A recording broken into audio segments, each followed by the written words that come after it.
प्रिय विद्यार्थियों, पिछली कक्षा में हमने ईसाई धर्म के ईश्वर विचार, जगत विचार एवं नैतिक सिद्धांत के बारे में अध्ययन किया था।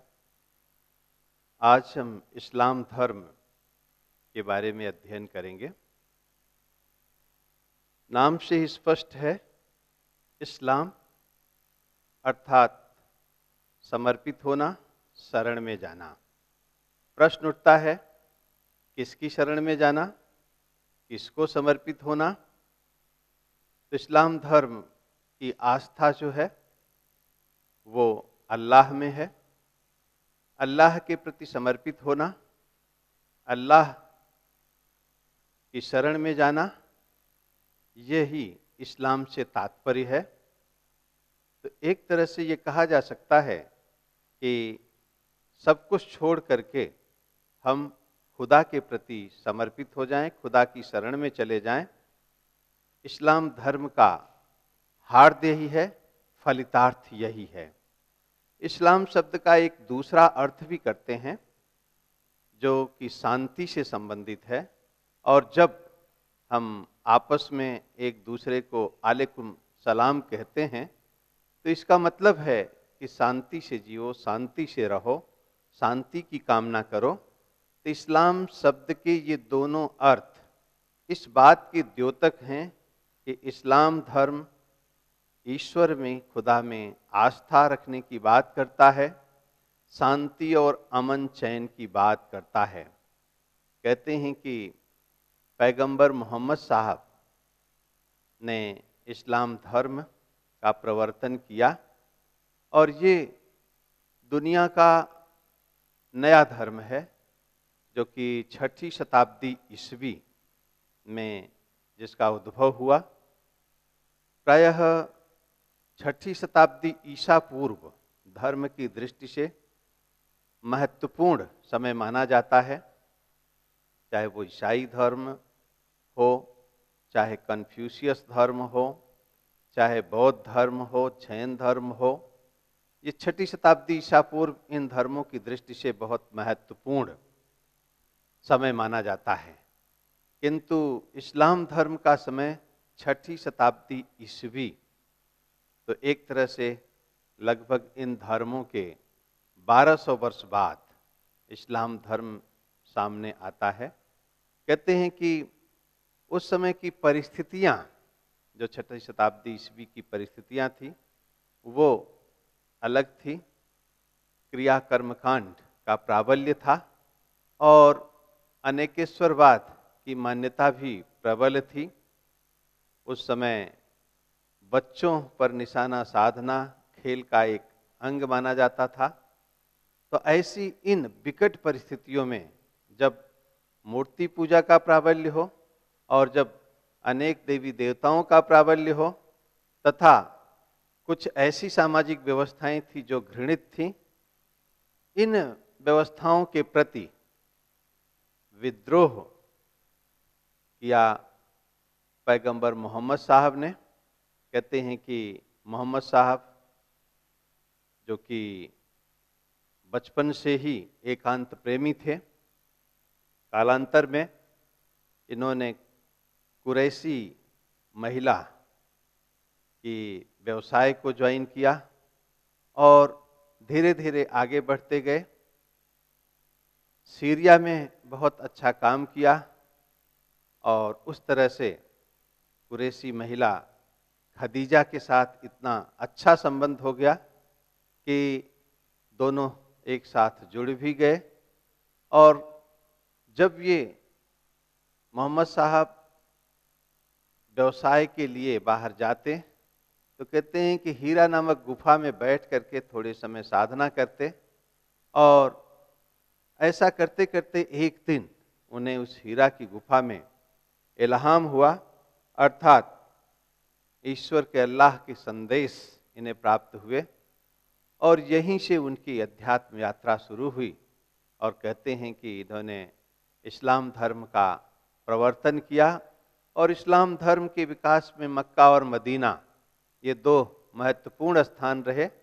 इन दोनों स्थानों में जो समय समय पर इन्हें इल्हाम होते रहे, ईश्वरी संदेश इन्हें मिलते रहे, वही कालांतर में गुम्फित होकर के, लिपिबद्ध होकर के कहते हैं कि कुरान के रूप में सामने आता है। तो इस्लाम धर्म का आधारभूत ग्रंथ जो है वो कुरान है।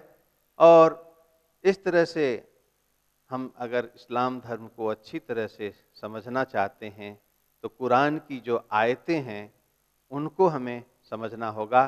कहते हैं कि कुरान की जो 114 अध्याय हैं, जिसमें 90 अध्याय तो मक्का से जुड़े हुए हैं और उसके पश्चात जो 24 अध्याय मदीना से में हुए, तो इस तरह से 114 अध्यायों से युक्त ये कुरान इस्लाम धर्म का आधारभूत ग्रंथ है। इस्लाम धर्म का यहाँ हमें ईश्वर विचार, 5 पिलर्स ऑफ इस्लाम और इस्लाम धर्म के एथिक्स के बारे में हमें अध्ययन करना है। जहाँ तक ईश्वर विचार की बात है, कहते हैं एकम सत्य विप्रा बहुधा वदन्ति, सत्य तो एक है। कोई उसे ईश्वर कहता है, कोई उसे गॉड कहता है, कोई उसे अहुर मजदा कहता है, कोई उसे जेहवा कहता है और कोई उसे खुदा कहता है, अल्लाह कहता है। तो ये इस्लाम धर्म में अल्लाह यानी ईश्वर को अल्लाह कहा गया है और उस ईश्वर के 7 गुणों की चर्चा हम इस्लाम धर्म में देखते हैं, जिसमें पहला गुण है हयात अर्थात जीवन। जीवन से तात्पर्य है कि जिसे कभी मृत्यु न हो, जिसकी कभी मृत्यु न हो, जो कभी मृत्यु का शिकार न हो, जो कभी मरणशील नहीं हो, अर्थात जो नित्य हो, शाश्वत हो, विभु हो, जीवन ही जीवन जिससे जुड़ा हुआ हो, अर्थात वो कभी भी मृत्यु को प्राप्त नहीं कर सकता। तो एक तरह से ईश्वर अपने इस हयात से, इस जीवन से वो अपनी नित्यता को प्रदर्शित करता है कि वो कभी समाप्त होने वाला नहीं है, कभी मरने वाला नहीं है, वो तो सदा सदा के लिए है, वो देश काल की सीमा से परे है। ये हयात जो है इस बात को स्पष्ट करता है। दूसरी बात जो ईश्वर में, अल्लाह में देखने को मिलती है, इल्म अर्थात ज्ञान। वो ज्ञान का प्रतीक है, वो सर्वज्ञ है, सब कुछ जानता है, सब कुछ जानता है और कहते हैं कि उसके ज्ञान से कुछ परे नहीं है, कोई छिपकर नहीं रह सकता, उससे छिपकर नहीं रह सकता। सब पर उसकी नज़र है, सब कुछ जानता है, सब ज्ञान रखता है और उसके ज्ञान की परिधि से कोई परे नहीं है। इसलिए हम कह सकते हैं कि उस ईश्वर में दूसरा गुण इल्म है। कद्र शक्ति अर्थात वो सामर्थ्य संपन्न है, शक्ति संपन्न है, उसमें बेजोड़ शक्ति है, हम उसका आकलन नहीं कर सकते, किसी प्रकार से हम उसके सामर्थ्य को माप नहीं सकते। तो शक्ति संपन्न है। कहते हैं कि इरादा, इच्छा, वैसे तो यहाँ ये स्पष्ट किया गया है कि उसकी इच्छा से परे कुछ भी नहीं है, उसकी इच्छा से परे कुछ भी नहीं है, लेकिन वो किसी की इच्छा नहीं करता, उसकी कोई इच्छा नहीं है, पर उसकी इच्छा से परे कुछ भी नहीं है। सब कुछ उसके दायरे में है, सब कुछ उसके इरादे में है, लेकिन उसको कोई कामना नहीं है, उसकी कोई कमी नहीं है, उसकी कोई वांछा नहीं है, कोई इच्छा नहीं है। तो जिसके पास कोई अभाव होता है, जिसके पास कोई कमी होती है, वही इच्छा करते हैं, वांछा करते हैं, लेकिन उस खुदा में, उस ईश्वर में, अल्लाह में कोई कमी नहीं है, इसलिए किसी चीज की वो इच्छा नहीं करता। उसमें एक गुण है सम, श्रुति। श्रुति का मतलब कान, कान नहीं है लेकिन सब कुछ सुन सकता है, कान नहीं है, सब कुछ सुन सकता है, यानी कोई भी ऐसी चीज उसकी सुनने से परे नहीं है। तो बिना कान के, बिना श्रुति के वो सब कुछ सुन सकता है। तो इसलिए ये महत्वपूर्ण गुण उसमें है। वसर दृष्टि, आंख नहीं है लेकिन सब कुछ देखता है, आंख नहीं है फिर भी सब कुछ देखता है। तो वो अपने अंतः की आंखों से, अंतः के नेत्रों से वो सब कुछ देखता है। तो उसकी दृष्टि से कुछ परे नहीं है। कलाम, वाणी, तो कहते हैं कि जो उसकी वाणी है वो बहुत कम लोगों तक पहुंचती है। जो एक तरह से कभी कभी हम सुनते हैं आकाशवाणी, तो वो ईश्वर की वाणी है जो देवदूतों के माध्यम से पैगंबरों तक पहुंचती है, अर्थात जो साधना में रत हैं उनके पास पहुंचती है उसकी वाणी। और वैसे बिना मुख के उसकी वाणी पहुंचती है, तो मुख नहीं है लेकिन फिर भी वाणी है, कलाम है। और वो कलाम, वो वाणी जो है देवदूतों के माध्यम से पैगंबरों तक पहुंचती है। तो ऐसा कहा जाता है कि अल्लाह की वाणी जो है वो पैगंबर मोहम्मद साहब तक भी पहुंची तो वो देवदूतों के माध्यम से। तो इस तरह से कह सकते हैं कि वो ईश्वर जो है इन सारे गुणों से परिपूर्ण है। इसके अतिरिक्त अगर हम कुछ और विशेषताएं ईश्वर की बताना चाहें तो हम ये कह सकते हैं कि वो ईश्वर जो है वो नित्य है, शाश्वत है, एटर्नल। God is eternal. ईश्वर शाश्वत है, नित्य है, विभु है, कभी समाप्त होने वाला नहीं है, जीवन और मृत्यु से वो परे है। वो जीवन और मृत्यु से परे है, हर समय जीवन ही जीवन है उसमें, जो कभी उत्पन्न ही नहीं हुआ तो मरने की कोई बात ही नहीं है। और वो जो है नित्य शाश्वत के साथ साथ ईश्वर सर्वशक्तिमान है, ऑलमाइटी गॉड है, और उसके इच्छा के बिना कुछ भी संभव नहीं है, सब कुछ उसकी इच्छा के अंतर्गत ही होता है। वो विश्वातीत भी है, ट्रांसीडेंटल भी है और इमानेंट भी है। तो एक तरह से वो ओमनीपोटेंट, ओमनीप्रेजेंट एंड ओमनीसिएंट। तो वो ओमनीपोटेंट है, सर्वशक्तिमान है, और ओमनीप्रेजेंट सर्वव्यापी है, तथा ओमनीसिएंट अर्थात सर्वज्ञ है। तो सब जगह है, सर्वव्यापी है, वो सर्वत्र है, सर्वशक्तिमान है, सब कुछ उसके द्वारा ही होता है, और सर्वज्ञ है, सर्वम जानाति सर्वज्ञ, सब कुछ जानने वाला है। तो वो ईश्वर, विश्व उससे अलग नहीं है, उस ईश्वर से विश्व अलग नहीं है, मानव उससे अलग नहीं है। तो एक तरह से ईश्वर को, ईश्वर ने ही विश्व और मानव का निर्माण किया है, ईश्वर ने ही विश्व को बनाया है। यहां भी मानते हैं कि वो ईश्वर शून्य से जगत का निर्माण करता है, अर्थात जो उपादान है वो अपने अंदर से ही उत्पन्न करता है, और उस उपादान से वो संसार का निर्माण करता है। और जो संसार का मानव है उससे ईश्वर का जो संबंध है, हम ईसाई धर्म में हमने देखा था, ईसाई धर्म में पिता पुत्र का संबंध है, ईश्वर और मानव में संबंध पिता पुत्र का संबंध है। किंतु इस्लाम धर्म में यहाँ स्वामी और दास का संबंध मानते हैं, पिता पुत्र का संबंध नहीं मानते। और ईसाई धर्म में जो त्रय की बात आती है, ईश्वर, पुत्र और पवित्र आत्मा, ये जो तीन त्रय आते हैं, ये भी इस्लाम को मान्य नहीं है। अर्थात वो ये मानते हैं कि ईश्वर और मानव का जो संबंध है, वो ईश्वर और मानव का संबंध ये दास, स्वामी और दास का संबंध है। ईश्वर स्वामी है, मानव दास है, यानी मानव उसकी इच्छा करता है, उसमें नतमस्तक होता है, उसमें समर्पित होता है, तो वो ईश्वर तक पहुंच सकता है। तो इस तरह से ईश्वर, विश्व और मानव के संबंध की बात भी यहां कही गई है। दूसरा महत्वपूर्ण बात जो इस्लाम धर्म में देखी जाती ईश्वर विचार के अतिरिक्त, तो वो है 5 पिलर्स ऑफ इस्लाम, अर्थात 5 स्तंभ इस्लाम के, जिन्हें धार्मिक कर्तव्य के रूप में, रिलीजियस ड्यूटी के रूप में माना गया है। हर मुसलमान को, जो इस्लाम धर्म के अनुयायी हैं, उन्हें ये 5 धार्मिक कर्तव्य करने होते हैं। सच्चा मुसलमान वही है, सच्चा इस्लाम धर्म का अनुयायी वही है जो ये 5 जो आधार स्तंभ हैं या धार्मिक कर्तव्य हैं, इनका पालन करता हो। उसमें सबसे पहला है मत का उच्चारण, रिसाइटेशन ऑफ क्रीड। प्राय धर्मों में ये देखा जाता है कि जो उस धर्म के मूल मंत्र होते हैं उनका उच्चारण करना पड़ता है, उनकी साधना करनी पड़ती है, उनका जप करना पड़ता है।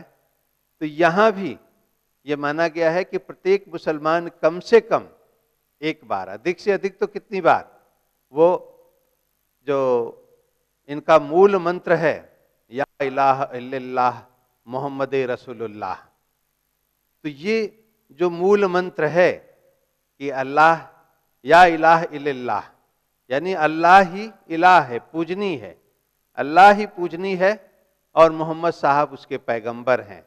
तो या इलाह इल्लल्लाह मोहम्मद रसूलुल्लाह, मोहम्मद साहब रसूल हैं, पैगंबर हैं। तो ये जो मूल मंत्र है, इस मूल मंत्र का उच्चारण कम से कम एक बार तो करना ही चाहिए, अधिक से अधिक जितनी बार कर सकते हैं उतनी बार करना चाहिए। तो प्रत्येक मुसलमान को इस मूल मंत्र का उच्चारण करते रहना चाहिए।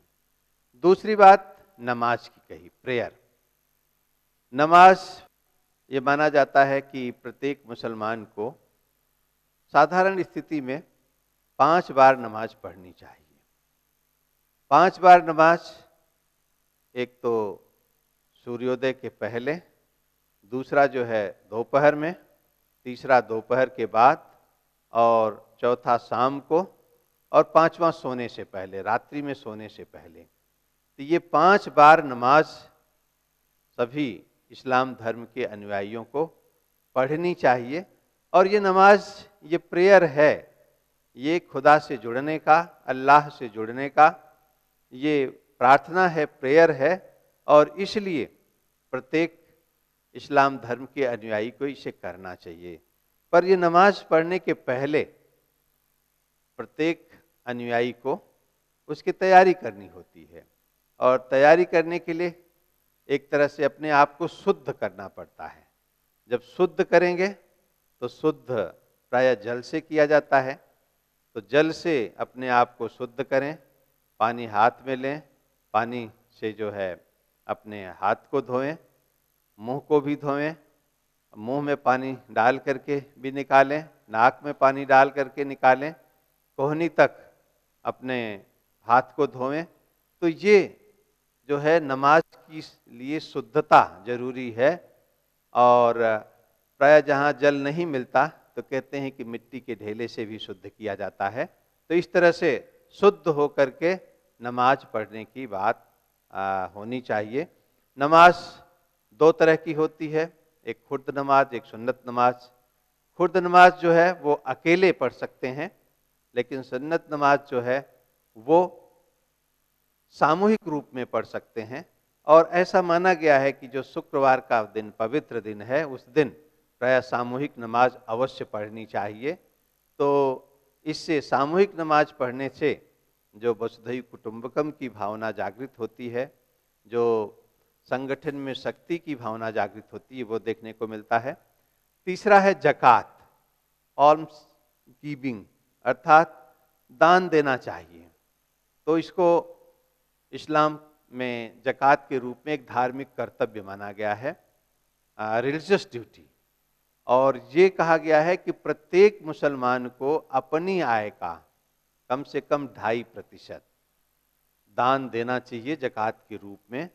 और प्रायः इसके पीछे उद्देश्य यही है कि प्रायः जो युद्ध होते रहे और युद्ध में युवकों का बलिदान होता रहा, तो जो महिलाएं विधवा होती रहीं, तो एक तरह से कहा जाता है कि उनके पालन पोषण के लिए, उनकी आजीविका के लिए जकात का महत्वपूर्ण योगदान होता है। और दूसरा विशेष बात कि हर व्यक्ति में त्याग की भावना पनपती है। जब व्यक्ति अपनी गांठ से निकालता है तो अगर उसमें त्याग का भाव नहीं होता तो नहीं निकाल सकता, चाहे कितनी भी पूंजी क्यों ना हो, अगर त्याग का भाव नहीं है तो निकाल नहीं सकता। तो ये जकात कहीं ना कहीं त्याग के भाव को भी पुष्ट करता है। तो ये भी एक महत्वपूर्ण धार्मिक कर्तव्य है, यानी दान देना, जकात देना। दाई प्रशस्त सभी को देना और उसका उपयोग जो है अच्छे काम के लिए किया जाना और दान देने में त्याग की भावना का होना, ये सब महत्वपूर्ण बातें हैं। चौथा है रमजान के महीने में उपवास। मूलतः रमजान का महीना वो माना गया है कि जब मोहम्मद साहब को इल्हाम हुआ और ये ईश्वर के संदेश, खुदा के संदेश जो उन्हें प्राप्त होते रहे, उसे रमजान का महीना कहते हैं। तो कहते हैं कि उस महीने में उपवास रखना, फास्टिंग ड्यूरिंग रमजान, तो ये उपवास रखना, ये भी एक तो ये पवित्र तिथि, पवित्र कार्यों से जुड़ी हुई है, एक बात, यानी पवित्र घटनाओं से जुड़ी हुई है, और दूसरा इस पवित्र घटना से जुड़ने पर ये पवित्र काम है उपवास। कहते हैं उपवास यानी समीप में वास करना। क्या समीप में वास करना? तो कहते हैं कि उपवास में आत्मा जो है वो व्यक्ति के समीप में वास करती है, यानी व्यक्ति आत्मा के निकट होता है, आत्मा से दूरी कम होती है। नहीं तो जीवन जीते हैं तो प्रायः आत्मा से दूर होकर के जीवन जीते हैं। जबकि रमजान के महीने में उपवास का मतलब कि हम आत्मा के समीप में रहते हैं, और जो उपवास करते हैं तो एक तरह से ये जिह्वा पर भी नियंत्रण है, कंट्रोलिंग है, क्योंकि हम मानते हैं कि व्यक्ति जो है खान पान को जुटाने में भटकता रहता है। तो अगर हम उपवास के माध्यम से अपने आप पर नियंत्रण करना सीख लें, आत्मनियंत्रण करना सीख लें, जो कि इस उपवास से आत्मा के पास रहना सीख लें, तो ये बहुत बड़ी बात होती है। तो इसलिए ये एक प्रमुख धार्मिक कर्तव्य है जो कि रमजान के महीने में प्रायः मुसलमानों को करनी पड़ती है। और अंतिम धार्मिक कर्तव्य है हज करना, पिलग्रिमेज टू मक्का। कहते हैं कि मक्का में इल्हाम हुआ और मक्का जो है पवित्र स्थान बना इस्लाम धर्म की दृष्टि से। तो जबकि इस्लाम धर्म में मूर्ति पूजा नहीं है, अर्थात मक्का लोग मूर्ति पूजा के लिए नहीं जाते हैं, लेकिन वो पवित्र स्थान, उस पवित्र स्थान की यात्रा करना प्रायः इस्लाम के लिए यानी मुसलमानों के लिए अच्छा माना गया है।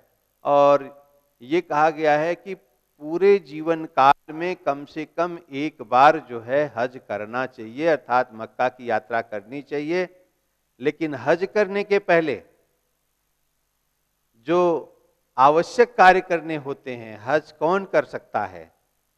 तो कहते हैं कि जो पूरी तरह से ऋण मुक्त हो, कर्ज मुक्त हो। अगर किसी के पास कर्ज है, ऋण है, तो वो जब तक कर्ज से मुक्त ना हो जाए, ऋण को चुका न ले, तब तक उसे हज यात्रा नहीं करनी चाहिए।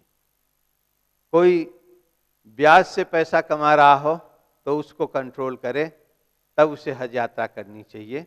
और अल्लाह के प्रति श्रद्धा हो तो वो से हज यात्रा करनी चाहिए।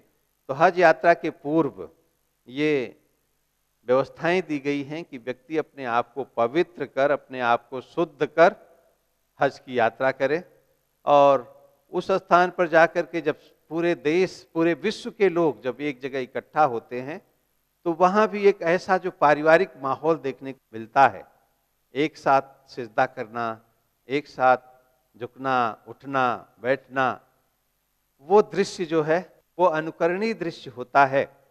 तो वो कहा जा सकता है कि हज के लिए एक उपयुक्त वातावरण बनता है। तो इस तरह से ये इस्लाम के 5 धार्मिक कर्तव्य जो प्रत्येक मुसलमान को करने होते हैं। इसके अतिरिक्त इस्लाम में जो नैतिक विचार है, नैतिक सिद्धांत है, वो भी बहुत महत्वपूर्ण है, जिसमें ये कहा गया है कि व्यक्ति को क्या करना चाहिए, करनी क्या है।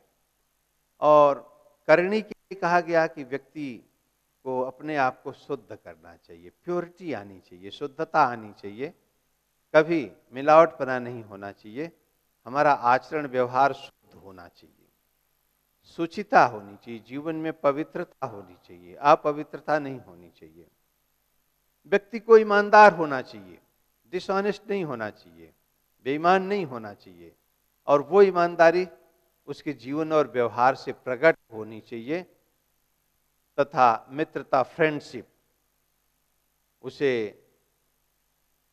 अपने आप को इस योग्य बनाना चाहिए कि उसका कोई शत्रु नहीं है, सब उसके मित्र हैं, सब से उसकी फ्रेंडशिप है, कोई उसका शत्रु नहीं है, वो किसी से ईर्ष्या नहीं करता, वो किसी से द्वेष नहीं करता, सबसे मैत्री भाव है। इसके अतिरिक्त व्यक्ति को साफ सुथरा होना चाहिए, स्वच्छ होना चाहिए, गंदा नहीं होना चाहिए, तो इसलिए स्वच्छता भी बहुत जरूरी है।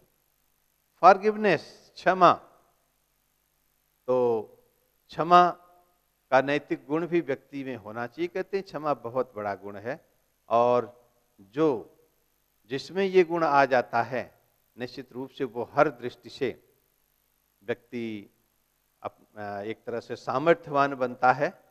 तो क्षमा सामर्थ्य का प्रतीक है, इसलिए क्षमा वीरस्य भूषणम, वीरों का भूषण है क्षमा, ऐसा कहा जाता है। सहानुभूति, सिंपैथी, मानव को मानव से सहानुभूति होनी चाहिए। बिना सहानुभूति पूर्ण जीवन के शुष्क जीवन निरर्थक है, इसलिए एक दूसरे के साथ अच्छी अनुभूति होनी चाहिए। सदैव व्यक्ति को न्याय के पथ पर अग्रसर होना चाहिए, अन्याय नहीं करना चाहिए, किसी के साथ गलत नीति अख्तियार नहीं करनी चाहिए, किसी के प्रति अन्याय नहीं होना चाहिए। यहाँ तक कि जो घर में नौकर है, परिवार में नौकर है, उसके प्रति भी अन्याय नहीं होना चाहिए, उसके प्रति भी न्याय होना चाहिए। एक तरह से ये भी एक महत्वपूर्ण नैतिक विचार है। प्रेम, लव, यानी यहाँ ये कहा गया है कि सबसे प्रेम करो, किसी से घृणा मत करो, किसी से द्वेष मत करो। ये प्रेम जो है वो एक दूसरे को नजदीक लाता है। करुणा, दया, प्रत्येक व्यक्ति में दया का भाव होना चाहिए। संवेदना का स्रोत ऐसा होना चाहिए कि व्यक्ति का भाव पवित्र बने, एक दूसरे के दुख को देख करके पीड़ा अपने में होनी चाहिए। दूसरों के दुख से अगर आपको पीड़ा होती है तो समझ लीजिए करुणा का भाव प्रबल है। दान, जैसा कि हमने देखा 5 पिलर्स ऑफ इस्लाम में ज़कात की बात कही गई है, और वही यहाँ दान के रूप में नैतिक गुण बतलाए गए हैं कि प्रत्येक मुसलमान को दान देना चाहिए। जो भी आय है, जितनी भी आय है, कम से कम उसका 2.5% दान देना चाहिए। ये विशेष रूप से इस पर बल दिया गया है।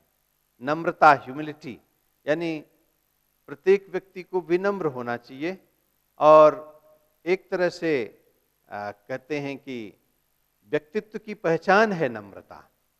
अगर विनम्र हैं तो इससे अपना व्यक्तित्व विराट झलकता है।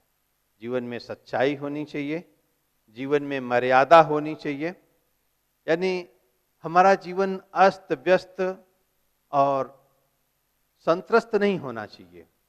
जीवन में कृतज्ञता होनी चाहिए, हम कभी कृतज्ञ न बने, किए गए उपकार को समझें, हम भीरू न बने, डरपोक न बने, साहसी बने, हर स्थिति में धैर्य रखें, पेशेंस रखें। कहते हैं कि patience is the best remedy for our trouble.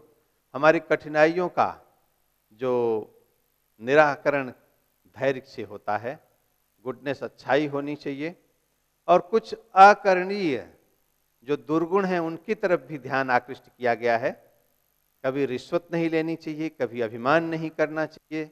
जीवन में किसी भी स्थिति में, कैसी भी विकट से विकट स्थितियां आएं, आत्महत्या नहीं करनी चाहिए, कृपण नहीं होना चाहिए, कभी क्रोध नहीं करना चाहिए, कभी गाली नहीं देनी चाहिए, प्रवंचना, ठगी नहीं करनी चाहिए, और किसी से ईर्ष्या नहीं करनी चाहिए।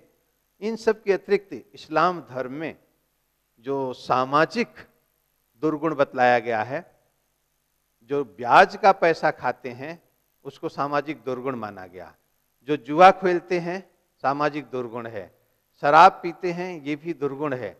तो शराब, जुआ और ब्याज के पैसे पर कंट्रोल करने की बात कही गई है, और यहाँ भाईचारे को विशेष रूप से महत्व दिया गया है। ब्रदरहुड, कि ब्रदरहुड और व्यवहार शुद्धि, ये दोनों बातें जो है, जैसे अगर हम हम देखें तो कह सकते हैं कि अगर ईसाई धर्म में प्रेम और क्षमा है तो इस्लाम धर्म में ब्रदरहुड है, भाईचारे को बढ़ाते रहें, एक दूसरे को मित्र बनाते रहें, यही इस्लाम धर्म का नैतिक विचार है। और हम कह सकते हैं कि 5 पिलर्स ऑफ इस्लाम भी महत्वपूर्ण है। तो कुल मिलाकर के इस्लाम धर्म की कुरान की जो आयतें हैं जीवन में उतरे तो व्यक्ति अपने जीवन को धन्य बना सकता है। थैंक्स, धन्यवाद।